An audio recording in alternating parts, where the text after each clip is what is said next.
All right, welcome to Appthropology, the podcast where we chat with the people behind awesome mobile apps. We'll look to understand the biggest lessons they've learned, bringing value to people, and we'll dive into interesting stories and insights about how they build and who they build for. So I am your host, Jim Lorraine, head of growth at AMP. And I'm Paul, data scientist and co-founder at AMP. All right, and today we're joined with Tim Dikun, who's the COO of Teaching.com. So welcome, Tim. Hey, thanks. So we're going to talk about Teaching.com. Teaching.com is an awesome platform with a lot of digital educational tools for parents and students alike. Today, we'd like to specifically focus on Reading.com, which is one of the sub products, and then we'll kind of go back into the larger platform. So, Tim, actually, do you want to give us a little overview of Teaching.com, and then maybe something a little more specific into Reading.com for those who haven't seen it yet?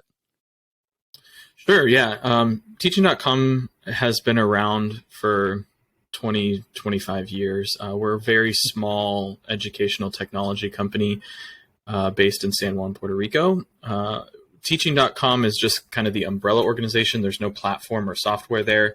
Our largest product that most people know us for is actually called Typing.com, which is, as the name implies, a platform that teaches you how to type correctly and not, hunt and peck. So that is the product that's been most successful for us, and we've used the profits from that product over the years to spin off new products, to reinvest in new products. And one of those products is Reading.com, which is our first foray into the mobile market. And it's a learn-to-read app for kids age 4 to 7. And it's fairly unique from what's on the market, because what's currently on the market is stuff that's meant to, I don't like being super critical of other folks and their apps, but we call them edutainment. It's something you might want to give your kid when you are looking for some peace and quiet, maybe, and you're not wanting to feel bad about handing them a tablet. And they might learn something from those apps. I'm not saying it's useless, but the science is clear when it comes to reading education. Children need to be directly instructed on how to sound out letters that form words. And that is how kids learn to read. And so our app facilitates that, unlike any other app on the market. The only thing like it currently is print books, and the experience is just pretty horrible. So we wanted to make a digital version of that was awesome. So yeah, that's Reading.com. You're quite good at getting the URLs, teaching, reading, typing. Yeah. It's one of the Austin is the CEO, and he's been running this company for a long time, and he made a very clear, intuitive decision early on, and that was that he knew nothing about marketing, and he didn't know how to manage marketers, and so he invested in these, top-level domain names and made big bets on SEO that have paid off pretty significantly for us. Yeah, that's magic. I was a long while back, I was vice president of data science at housing.com, which was the largest, sort of the Zillow for India. Yeah. And we got a lot of mileage out of the fact that we had housing.com. So a lot of good stuff there. Very cool. Sometimes the best marketing is from people who don't understand marketing, because they're not clever, right? They just get the point across. So that's awesome. So now I'm going to scour all the things in the educational domain that have a .com open, and then I'll predict your next product based on that. We've talked about this a little before, because I homeschool as well, and I've been doing the print books thing. And there are some things that you're taught in school, but you don't realize, like adding an E to the end of the word, changing the vowel sound. I just always just taught it was silent. Sometimes it has a silent E, sometimes it doesn't. But when you think of the relation of the E to the vowel in the other word, there's so much depth in the English language and the nuance there that it's really kind of interesting to dig into in a way that, again, I didn't feel like I got that from school, but I do feel like I get that when I'm one-on-one going over it with my kids. So beyond the fact that, Reading.com is different from a lot of the other edutainment stuff like you had mentioned, what specifically inspired you guys to start Reading.com? Was there something Well, you made deeper a than joke. just the whole? Yeah, sorry. Well, there's the shallower story, and then there's the deeper story. And you made a joke earlier about, predicting our upcoming products by which domains are available. And to be quite frank, Reading.com was one that a domain broker approached us with a number of years ago, and we said, yeah, we can't pass that up. So we picked it up, and over the years, kind of spent some time ideating on what we could build there. And Austin, the founder, and myself both have young children who are learning how to read. And so we decided to try and figure out how to teach our kids how to read and learn more about the science of reading, and discovered that, for parents who want to take control of the reading education for their kids, there's not very much support out there. And the statistics around children learning to read in the ways that they're, I'm not going to pull statistics out of thin air because I'd be, making it up. But there's a fantastic podcast that just came out a little bit ago called Sold a Story. And it's a 6-part podcast breaking down the failures of reading education in America over the past 40 to 50 years, and why I think it's something like 1 in 3 fourth graders can't read. And that's just an absolutely crazy statistic. We wanted to dive in and figure out how do we take control of this and teach our kids how to read so they don't end up part of that statistic, and just found that everything out there was effective, but really boring and really difficult to figure out how to use. And so that's where we had this domain, and we saw this problem, and thus Reading.com was born. And this was your first foray. I think you mentioned this is the first foray within the group into mobile. I think it's Correct. not just phone, but also sort of tablet technology. Was that just an obvious decision that, like, if a parent is reading with a child, they're going to be on the phone or the tablet on the couch or something, or was there something more to that decision? And did it also mean that you had to develop the technical and team and engineering, et cetera, to work with mobile, or was that sort of something that you already had? Tell us a little bit about that process. Yeah, so I don't know the decision-making process that went into mobile. I think it just seemed obvious to us. Like, as parents, none of us had ever sat down with our kids with a laptop, right? The other thing is that it needed to be touchscreen interactive, because one of the core interactive elements to this requires, the kid to touch the screen. And so I just don't think it was ever really a question for us, like, this needs to be mobile. We also knew we wanted it to be subscription based. We knew we wanted to go direct to parents because our other products we sell primarily to school districts, and we wanted to have another kind of break into another market with selling directly to parents. And it did require us to create a team, hire a team of developers around a technology that we had never done before. Mm-hmm. I think it's cool because I've done the book, which you said, there's a book too that has some of the methodologies that you guys use.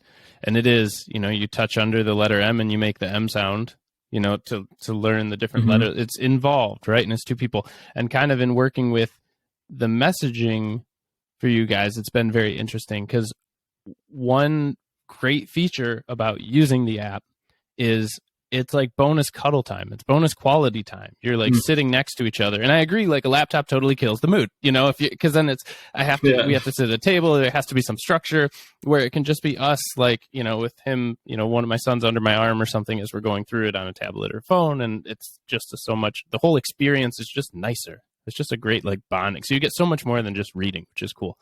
So we talked about the URLs, like teaching.com, reading.com, and like how that's just perfect from an SEO perspective. Then we talk about launching an app that changes the game, because reading.com doesn't necessarily mean anything in the App Store, right? So what is your strategy at this point for app discovery and kind of standing out from everyone else when it comes to the app? Oh man, that's a great question. We that's always been a weak point for us at Teaching.com. What we are really good at is building products that people love. Getting them into the hands of those people has always been the weak point for us. With this product, we tried very hard, knowing that about ourselves, that to not take this, if you build it, they will come mentality. And it's been a slow burn, right? It's been out for almost a year now, and everyone loves it, but we don't have anywhere near the kind of volume that we thought we would have at this point. So it's been a challenge. We did a lot of, the name Reading.com, it carries a lot of weight to it.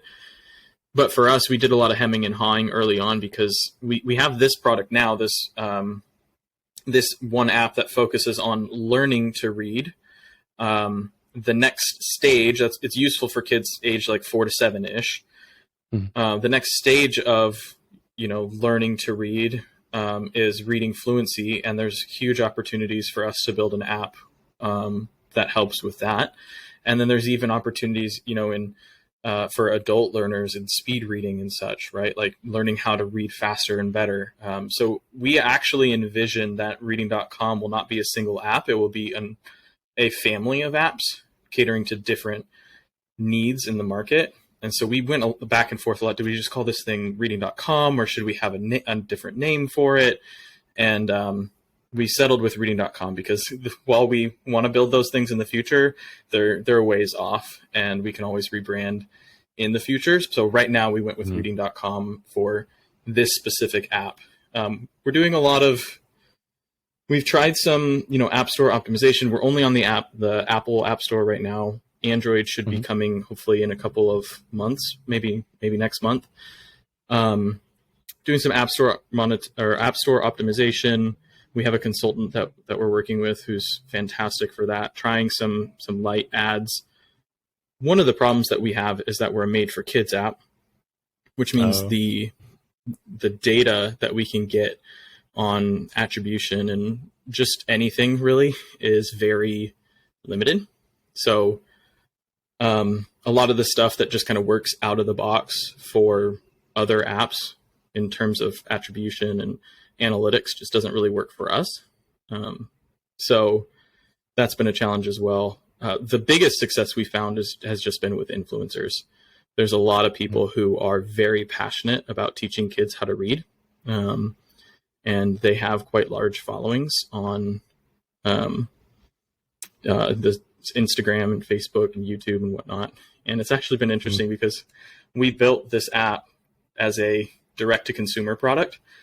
But we've gotten so much interest from teachers, and schools are reaching out to, purchase it for their classrooms and purchase it to send home with the students so that the parents can get more involved in the reading education. And we're like, dang it. I mean, that's awesome. That's great. Like, you want to buy 30 at a time for a classroom? Like, sure, give me your money. But also we really wanted to reach into, directly connect with the parents here. So it's been interesting. That's cool. But it's good for word of mouth, when the teachers give it to the parents and then the parents experience it and then they talk to other parents. Like, I'm sure that gets spread around. I was waiting for you to say your strategy, it's also an interesting distribution problem in the sense that discovery, especially for something like this, is so linked to, right?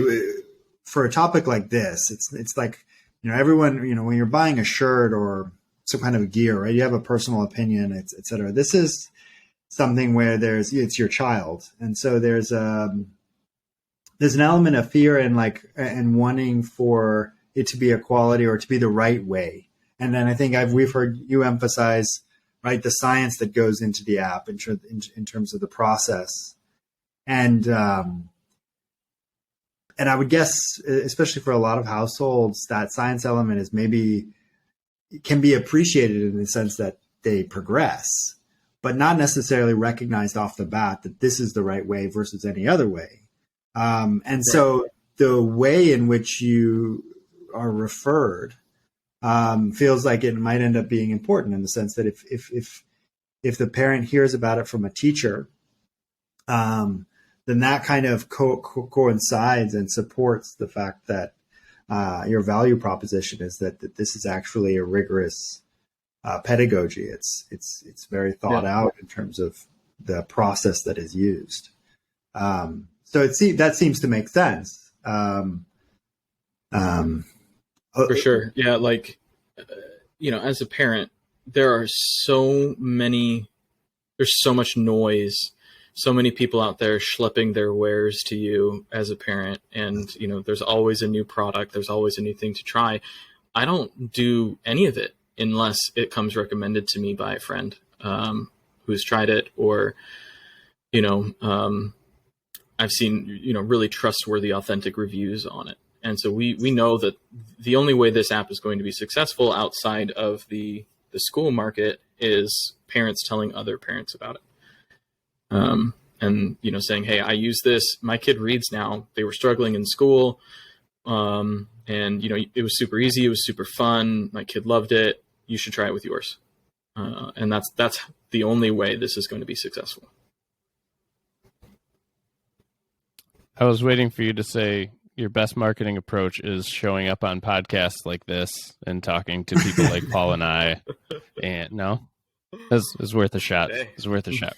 Yeah. We're doing what we can. Many parents are listening, you can use it. There you go. We're doing what we can.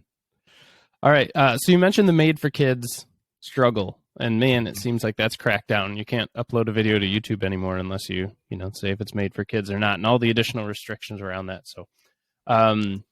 So that limits your technology choices. For the app, you used Unity. So I would like to understand a little more on that decision. Was it let you do? What are some of the challenges in using Unity? Well, I'll preface this by saying I'm not the technology guy at the company, but I would say the decision to use Unity was born mostly out of ignorance. Something that we didn't know what we didn't know when we set down this path. And we thought Unity is a great platform for building mobile apps that you can, compile to multiple platforms, et cetera, et cetera. And all those things are true. It's just that what we ended up building on it is far simpler than like the overhead of Unity is not really necessary for what we've built. And we probably would have been better off if we had done a just HTML5 JavaScript canvas thing and, put a mobile app wrapper around it. That's how really, really simple the app is. There are some games inside of it that help reinforce the things. So like a parent will sit down with a child and go through the lessons. Then there are some self-directed games, and we're building mobile games. We have to use a game engine. And that's just simply not true. We could have done it, those very simple drag and drop type games without Unity. But that's the path we went down, and that's where we're at now.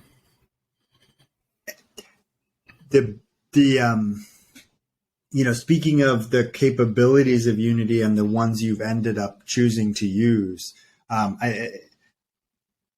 in many cases, when you're developing an app, those are in response to what you find customers need or users need to find the value that they're getting from the app. And reading is obviously a thing. We talk a lot about retention in the world of mobile apps. And obviously that's key for reading, since learning to read takes place over years for a young child. So I'm curious, and it sounds like it's probably not any of the unique features of Unity in terms of the gaming capabilities that it has. But since using Reading.com, the app, to be effective requires that commitment and that scheduling. What are the tactics, or what are the features that you've found that you're developing to encourage that consistency and that return and that investment and habit building over time? Are there any that stand out there? Is that still a challenge? I'm sure it is. Let's dive into that a bit. Yeah, that's still a challenge. And I would say at this point, we have more ideas than we do, things executed on.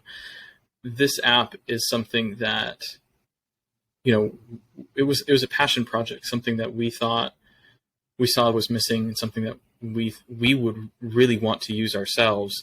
And the reception has been amazing, right? Like the folks that have used it really love it. And we have a much, much higher conversion and engagement and retention metric than we ever expected. We set up some benchmarks when we launched. We're like, hey, if we hit, this conversion rate, then we know we have like a product market fit, right? And we blew those numbers out of the water.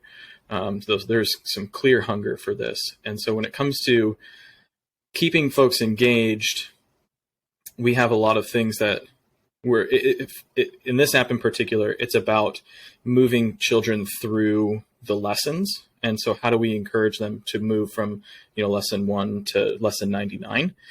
And there's a lot of things we can borrow from, the holy grail of the Duolingos of the world with their, streaks and commitments and badges and stuff like that. But one of the pitfalls of teaching kids how to read is using extrinsic rewards can actually demotivate children to read, right?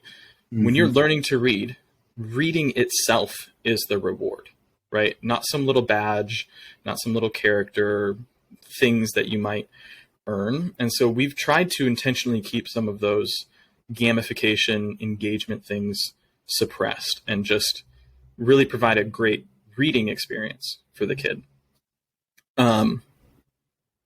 The thing that we have to focus on now is getting kids to progress through the lessons more and more, because and that's hard to manufacture or design a feature that might encourage them to do the next one, because sometimes kids aren't ready to do the next one, right? We might introduce a new skill. And that's the thing that we've all experienced with our kids is that, if you start this with your kid when they're age 4 or, even 3.5, they'll be able to do the first X lessons, right? Maybe the first 10 lessons. And then we introduce a new skill and they're just not ready for it.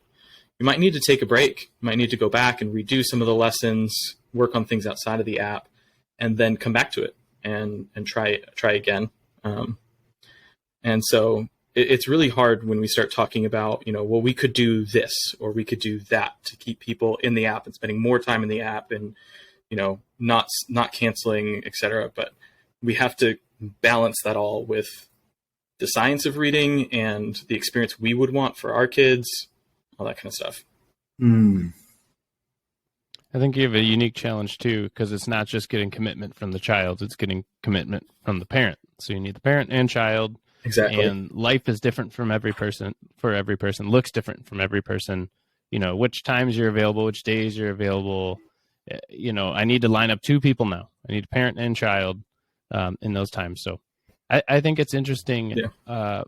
I've known a lot of people obviously who've wanted to work out, right? And it reminds me of the same thing. It's good for you and you should do it, but who has the time, right? Or, so you start to get on a roll and then you fall off for a little bit. And then the danger is you could start to feel really negative towards it instead of like, I had a bad week, but next week will be better. You start to think like, I'm so far behind. And so I had, friends who had little gimmicks, like instead of Monday, Wednesday, Friday workouts, call them A, B, and C, because maybe you miss Monday, but that's okay. You can do A on Tuesday. It does make you feel. Mm-hmm. So with some of these, it's interesting too, because I think if you're not careful with the way that you message, you can cause people to get caught in the discouragement loop, where if you're like, it's been 20 days since you've been here, might be a good message in some cases. But for this, you could be like, I'm a failure as a parent because I haven't done it in 20 days. And, I never want to do it again, and uninstall so I don't have to think about how bad of a parent I am. So it's a very delicate balance. That's a real fear, right? Like, I mean, I made the app and I feel that like with my own kids. I have a 4-year-old right now, and he's been using the app to learn how to read, and it's amazing and wonderful. And one of the things that's great is that he's the one who often drives the usage. He'll come to me and say, Dad, can I do my reading lesson? Which, sometimes is an attempt to stave off bedtime. but other times is that's a tool. an attempt. That's a valuable tool. Yeah, it's a strategy. I use that one. Yeah. Yeah. So he he really enjoys using it and really engages with it. And he often is the one that drives the usage. But, like I said, I've seen, looking at user patterns, we have users who come and do the first 10 lessons, and then we don't see them again for 2 months. And then they jump back in and they use, the app for, the next 10 lessons, and then they take another break. And that's just kind of the natural, like, children's development is not linear. Right. It doesn't just they don't get X% better every single day. Right. It goes in fits and spurts. Right. So they're going to overcome a hurdle, and then they're just going to be able to blaze through a bunch of things until they get to another roadblock. And you got to kind of work and be persistent and teach them grit and, productive struggle. And then they're going to overcome that and just, skyrocket again. And so figuring out a marketing methodology that does, avoids the trap that you're talking about, where we're not trying to make parents feel bad. There's enough messages coming at parents all the time that makes us feel inadequate and like we're failing our kids. I don't want Reading.com to be that, right? Like we are a tool to help parents in this absolutely critical foundational area. And I just really want them to not feel bad all the time, like we already are inclined to do. Yeah. Anytime you pick up the app, you're adding value. It's not that there's negative value when you're not, but anytime you pick it up, you add value. So I had one other quick thought kind of as you went through this. So you mentioned the reward itself is reading. And I've seen that obviously with my own kids, because all of a sudden one day they pick up a book, that we've read to them, or a new book, or, usually it starts with a sign, right? All of a sudden they're like, there's, whatever shopping center it is, there's fresh time, and they can read it. Oh my gosh, and it's kind of like these little moments. So I would say how from the app side, because there's a big payoff at the end, right? Which is when they get their own book and, hey, can you read this to me? And you're like, shoot, I got to finish dinner. And they're like, wait, I can read it. Right. And that's an awesome payoff moment. But that one's kind of pretty far down the road from when you first start with the letter M, right? So how are you encouraging, or how are you helping, or what's in the app that helps get that reward feeling from reading versus the character? Like what elements do you have that kind of hint towards that bigger reward at the end of being able to read something?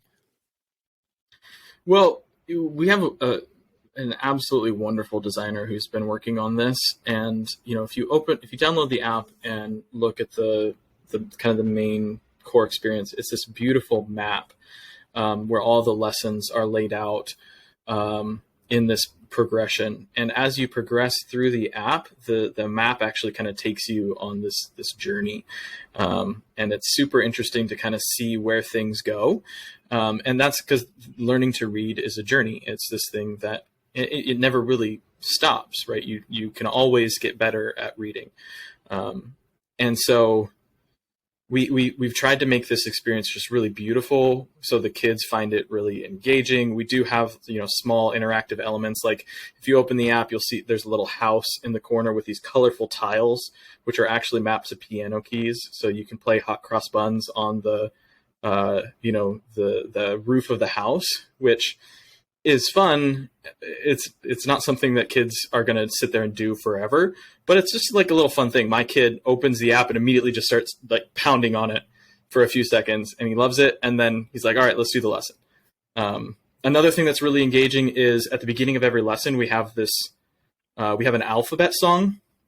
So it's a song that just goes through the letters and the sounds that they make, and it's animated and it's super engaging. And they really love that. They sing along, they dance. That's the thing that's like really stimulating and engaging for them. We also have what we call sound stories, where kids will watch their videos. Like let's say they're learning the letter M. It will be a video of a professional child actor reading a story that's, alliterating on the letter M. So, mom makes meatballs, that kind of thing. And kids love to watch other kids do stuff, right? And so they're focusing on making the sound and emphasizing the sound, and the kids love to watch it, right? And so those are two of the interactive elements within some lessons that really engage the kids and get them through some of the more challenging parts. Mm-hmm. That's the thing I love. So this is actually funny because, you know, behind closed doors, you gave us a free discount code, which I've been making my wife feel bad every day that she hasn't downloaded it. No, I'm just kidding. But she has the Apple, I have the Android, so she has to do it.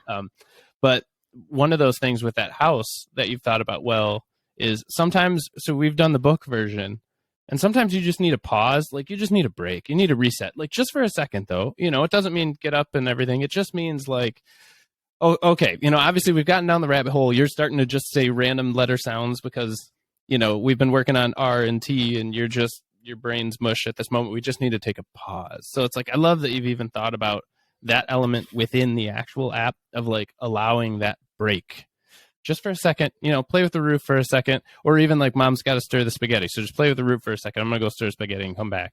But it's clear that you've thought about like every little detail. So that's awesome. I was going to ask, so on this journey, you know, you mentioned how, you know, what kind of led to Reading.com and then the process of building it. So in this journey of building Reading.com, what would you say is like the most interesting thing that you've learned or the coolest insight that you've picked up on the way? Oh, gosh. I'm sure there's only been like one or two, right? Yeah. I mean, honestly, the most fascinating thing has just been learning about the science of reading. And then, you know, the business of reading, that's been, you know, doing a disservice to kids in English speaking countries for the last 50 years. Like, it's absolutely nuts. And that's the thing is most people don't think about it. They send their kids to school, and that's the school's job. The school's job is to teach your kid how to read. And, you know, for some schools that follow a solid phonics-based program, it's true, your kid will learn to read there. But there are still an alarming number of schools that follow the whole word or the whole language method, which, you know, I'm not going to get into what those are. But if your school is following those methods, there's a decent chance that your kid is not going to learn to read. And most parents are not aware of that at all, especially in this post-COVID era, right? You've seen the headlines about learning loss. It is even more important that we are doing something proactive as parents to get involved in the reading education for our kids.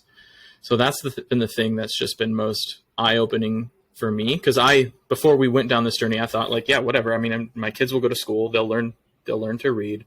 I don't have to do anything about that. And that might be true for you, but there's a decent chance that it's not. Mm. Now, even just looking at the statistics that we've kind of pulled too, it says the single greatest influence on a kid's success is the parent involvement. You know, and we've heard that too. So we went to the extreme with homeschooling, but, you know, it is true, that mentality. We never wanted that mentality of like, it's the school's job to take care of my kid and I don't have to. But it's been really, really kind of insightful digging into that as we've talked with you. So, so you hinted that you also realize you also realize that that there's levels to reading, right? So it's not like learn to read in the sense that, okay, I can sound out cat, bat, and hat, but that actually you're able to engage with those with phonics, with words, with sounds, at the the deeper level that allows you over the course of your life to continue to develop that skill. And engage with it, as you said, to make where reading really becomes the reward in and of itself. It's not that you technically can do it, but that you've also nurtured that the interest and the affinity to it early in the child's life. And over and over again, I've seen that be such a profoundly rewarding and high ROI thing for life. Yeah, absolutely. Yeah. I like that you said that's the thing that's the underrated aspect of choosing a business that is so core intrinsic to the things that seem to matter most in life, over time. It's a cool thing that you were able to fall into that in a sense. You didn't go into it intentionally, but you kind of fell into it, and it's deeply rewarding. Yeah, it's super fun. I feel I've been working here for, I think, almost 10 years. In February, it'll be 10 years ish. And, I'm just, I'm really grateful. I had a long career before joining Teaching.com in consulting and product design and development, and did all sorts of work there. And being able to wake up every day and go to work and build something that is like really seriously, tangibly making a positive impact in kids' lives. I wish I could, I wish I had them in front of me to read them, but the testimonials of, kids who've been told by their teachers that, that they're failing, they're falling behind, and these parents who have just felt helpless and coming to us and saying, like, I use Reading.com and now my kid's at reading level. And like, those stories of, I get chills kind of thinking about it.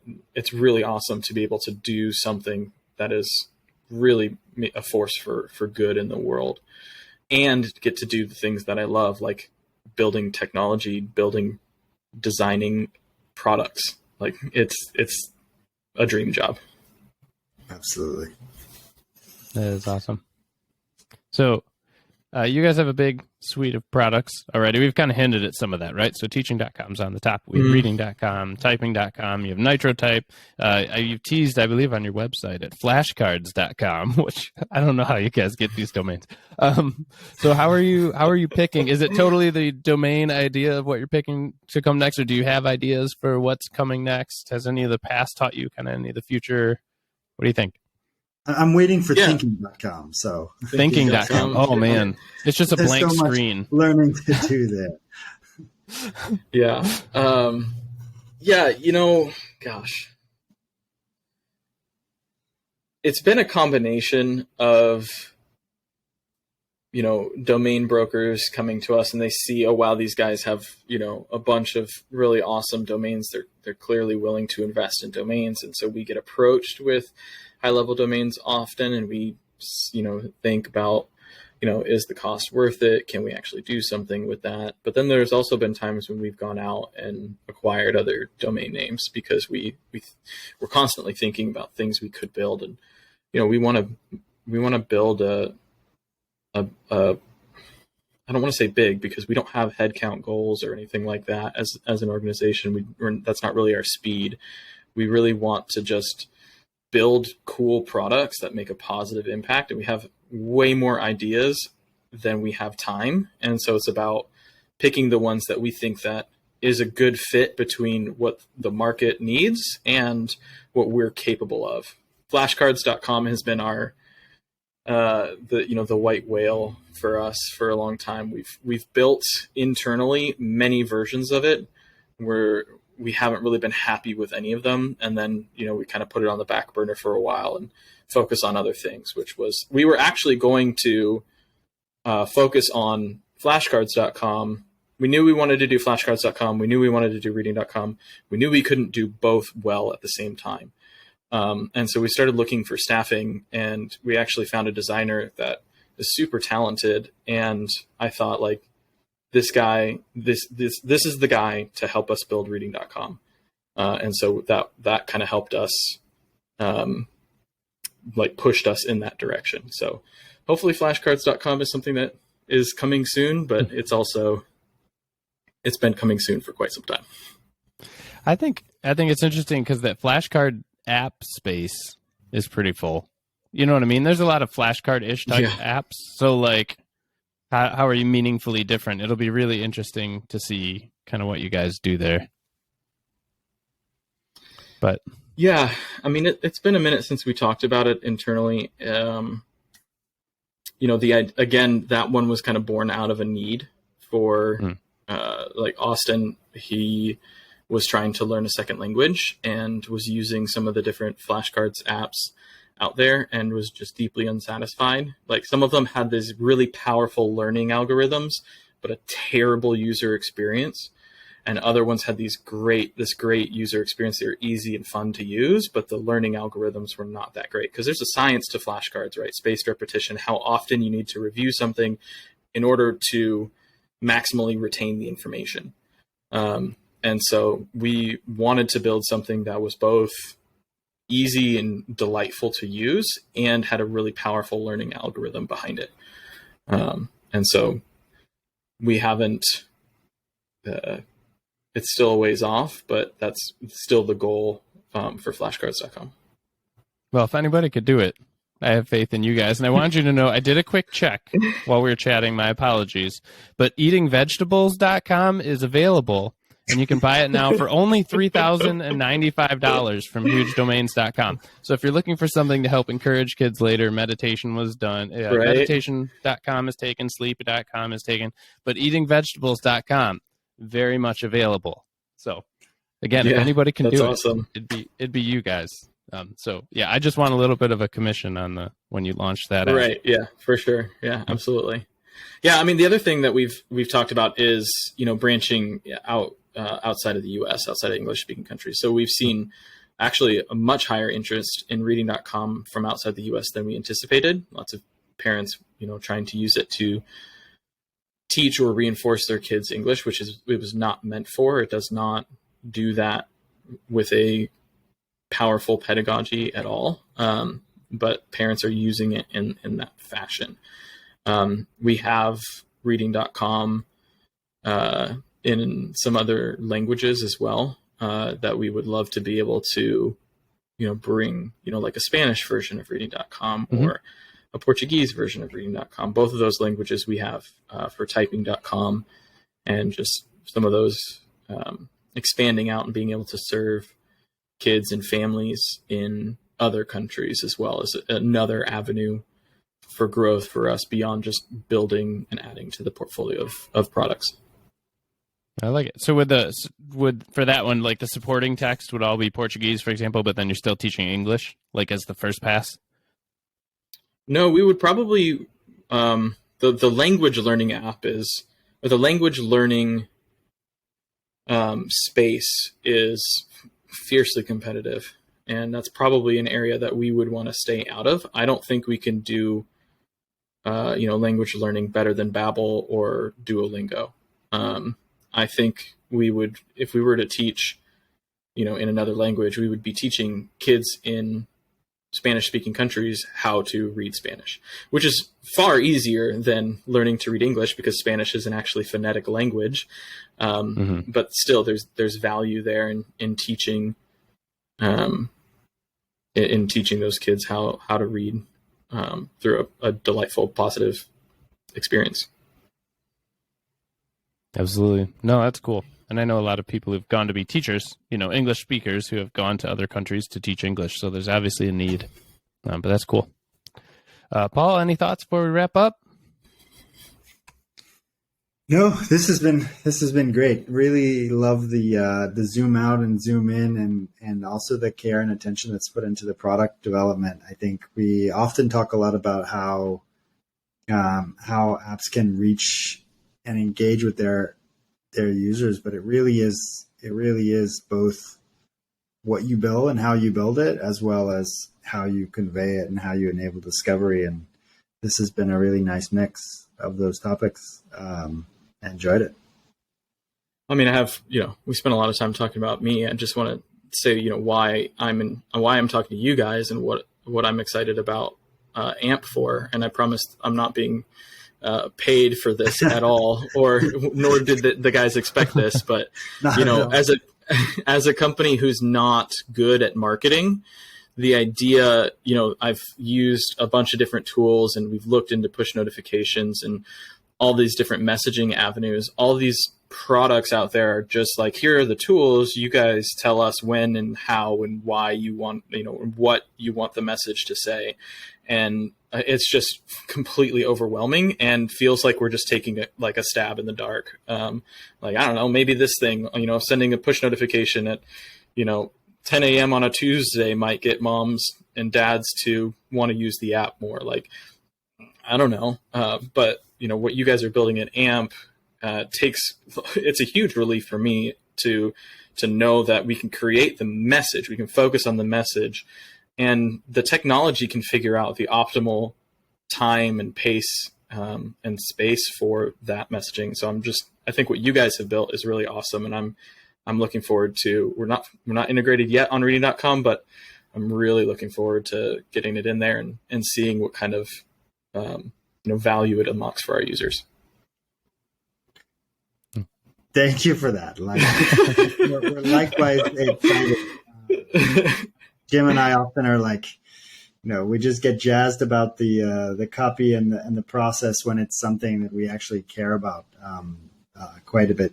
And we've been lucky to have that happen a couple of times. But we're very excited to start with Teaching.com or Reading.com. So thank you again for that. Appreciate it. Yeah, for sure. Yeah. And I think you've seen already, like, diving into the stats and stuff, like you said, it chokes you up because the mission is awesome. So it's like, do you get excited about a banking app? I mean, you do, but not nearly the same level as, trying to help the next generation and such a noble cause, so it's so cool. But all right.